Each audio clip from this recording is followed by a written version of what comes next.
মুসলিমরা কেন আল্লাহকে এক বলে বিশ্বাস করে, তাওহীদের সত্যতা গু।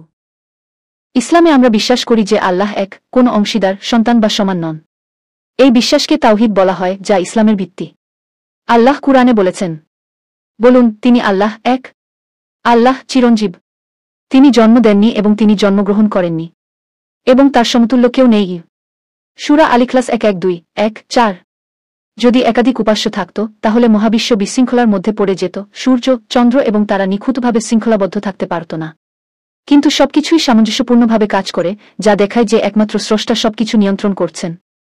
আল্লাহ একা জীবন দান করেন, মৃত্যু নিয়ন্ত্রণ করেন এবং প্রতিটি প্রাণীর জন্য রিজিক দান করেন। তার সাহায্য বা অংশীদারের কোনো প্রয়োজন নেই। তাই আমরা কেবলমাত্র আল্লাহর উপাসনা করি, যিনি এক এবং একমাত্র, নিখুঁত, চিরন্তন এবং অদ্বিতীয়।